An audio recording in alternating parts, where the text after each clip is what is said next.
de police parce que tamit ñu am kii la ñu en tout cas c'est des gens braves yoo xamante ni ils ont subi pas mal de difficultés ndax xaw ma ndax am ngeen seetlu amoon na ay temps déggatul leen woon fekk mu amoon yenn problème mais bon yàlla def na ba léegi ils ont de ces matériels nouveaux quand même en tout cas ba tey waxatuñu fanfare sax léegi musique la ñuy wax depuis 1978 donc di leen delloo jukkal bu baax. kon gàcce gaalaama loolu mën nañu wax ni yokkute am na si biir police nationale waaye xool leen lii rek lu mu leen di fàttali ah Doudou Ndiaye Rose yàlla na ko yàlla yërëm yokk leeram waaw sàmm njabootam pour que li nga xamante mooy héritage am ñu mën ko perpétuer davantage parce que Doudou xam naa ni moom ah depuis 5 ans ba léegi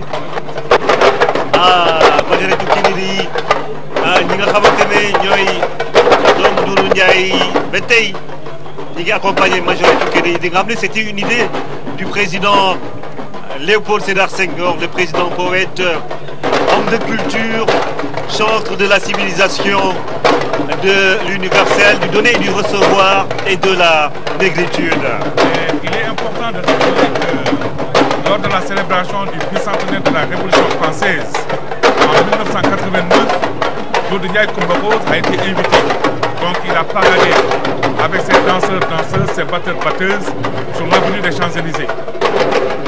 Et voilà, nous lui rendons hommage, Doudou Ndiaye Coumba Rose, décédé en 2015. Donc c'est lui qui a créé ces majorettes vers les années 70.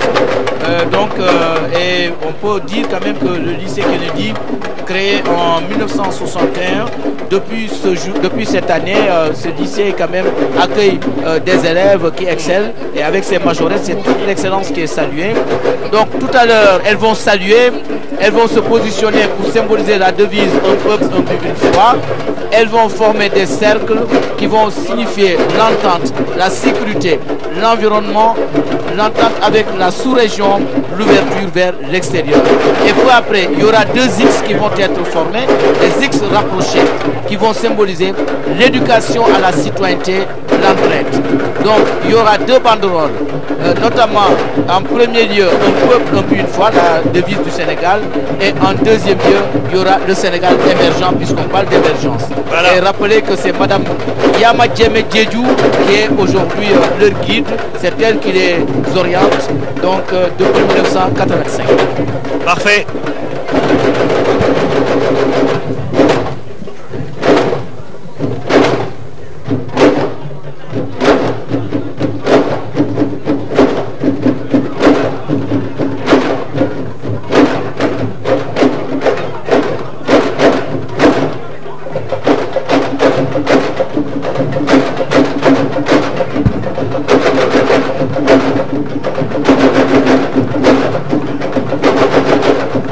Wow.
Les majorettes sont habillées par Madame Tchane Chou, styliste ancienne majorette. Voilà, cher.